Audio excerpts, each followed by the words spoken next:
Hello বন্ধুরা, তো আজকে ফোনটা এত ডিস্টার্ব করছিল, তোমাদেরকে ওইখানে কি কি খাওয়া দাওয়া হয়েছে তোমাদের সঙ্গে শেয়ার করতে পারিনি।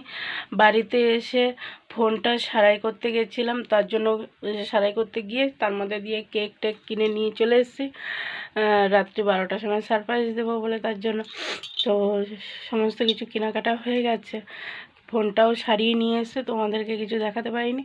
তো ঘরে এসে রান্না এখনও হয়নি। তো তার মধ্যে দিয়ে আমার বর যদি আসে, তো আসবে না, আশা করি 11:30টার আগে আসবে না। তো তার মধ্যে দিয়ে আমি বেলুন, শুধু বেশি কিছু আনিনি, একটা কেক এনেছি আর বেলুন দিয়ে একটু রুমটাকে সাজালাম। কেন বুঝতেই পারছো, এখনও ঘর সেরকমভাবে হয়নি। ওই জন্য আমরা প্রতি বছর যেরকমভাবে করি সেরকমভাবেই ছোট্টভাবে করা হচ্ছে।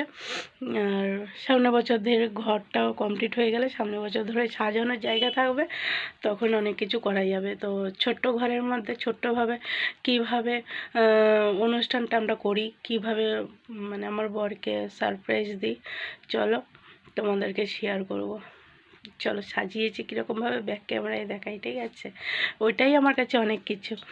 হয়তো অনেকেই ভাবতে পারো এতটুকু সাজিয়েছে তাতেই মানে অনেক কিছু ভাবছে। হ্যাঁ, আমার ছোট্ট জিনিসটাই আমার কাছে অনেক কিছু। তো ছোটোভাবেই কীভাবে সাজিয়েছি চলো সঙ্গে থাকো, ব্যাক ক্যামেরায় দেখাচ্ছি। চলো, ঘেমে গেছি, ফ্যান চালাতে পারছি না, বেলুন চারোদিকে টানানো আছে বলে, তার জন্য চলো দেখাচ্ছি। এই দেখো, এই বিছানার উপরেই কেকটা কাটা হবে একটা টুল রেখে। তো তার মধ্যে দিয়ে ব্যাক ক্যামেরায় দেখাচ্ছি রুমটাকে চারোদিকে বেলুন টেলুন ওই পাখার উপরে দিয়ে এইখানে দিলাম, দরজার সামনে দুটো বেলুন দিয়ে দিলাম। এরকমভাবেই আজকের দিনটা হবে। আর কালকে তো যাই হোক কীরকমভাবে কীভাবে কী রান্না হয় না হয় সমস্ত কিছুই শেয়ার করব আজকে এই পর্যন্ত। আর রাত্রেবেলা আমার হাজব্যান্ড আসুক, কেক কাটার সময় তোমাদের সঙ্গে একেবারে শেয়ার করছি। তো এখন আমি কিছু রান্না তো চলো এখন আমি একটু কিছু রান্না করে নিই। কী রান্না করব জানি না এখনও, ভাত কতটা কি আছে না আছে দেখি, দেখার পরে সেরকমভাবে রান্না করব। চলো, বিছানা গোছানো হয়ে গেছে, কেকটাও এনে এখানে রেখে দিয়েছি। এখন ঘরের লাইট অফ করে দিয়ে বাইরে যাব, কি রান্না হবে না হবে দেখি, রান্না করি আর তোমরা সঙ্গে থাকো। একেবারে দেখা হচ্ছে আমার বর আসার পরে রাত্রেবেলায়। চলো টাটা। কেমন লাগছে কমেন্টে জানাবে বন্ধুরা। ছোট্টভাবে সাজানোর জিনিসটা কীরকম লাগছে না লাগছে তোমাদের কাছে তো এই বছর প্রথম তুলে ধরলাম জিনিসটা। যদি ভালো লাগে কমেন্টের মাধ্যম দিয়ে জানাবে। চলো,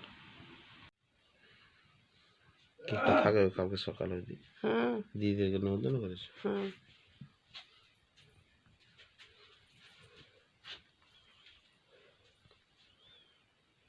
বলো তোমার কেমন লাগছে সারপ্রাইজটা পেয়ে? খুব ভালো লাগছে। ভাবছিলে?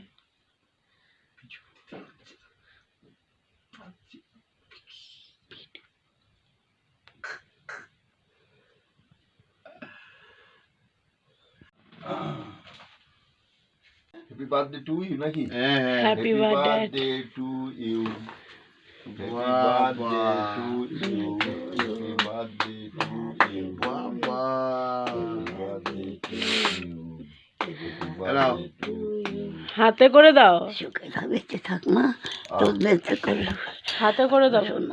না মায়ের না মা না মায়ের না বউকে আগে দিয়ে।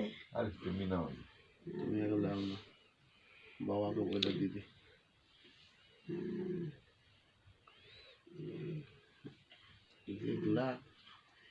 চিন্তা করছি নিজে একটু মুখে দাও। আমি দেখছি না, একটুখানি দাঁড়াও। ভালো আছে, হ্যাঁ একটুখানি দিয়ে অত নেবো না আমি, এগুলো রুগী না, এক ফোঁটা 100 টাকা? বাবাই পকেটে রয়েছে কখন খুলে গাইজে দিয়ে দিলাম। আমি কি জানি এসব কর। আর এটা বুঝা জয় শ্রীকৃষ্ণ। বাস এবার এগুলো কি দিলাম? যদি দেখাও দেখানো যাচ্ছে তুমি তো। করে করো। ওই জন্য তো ক্যামেরা বলছিলাম।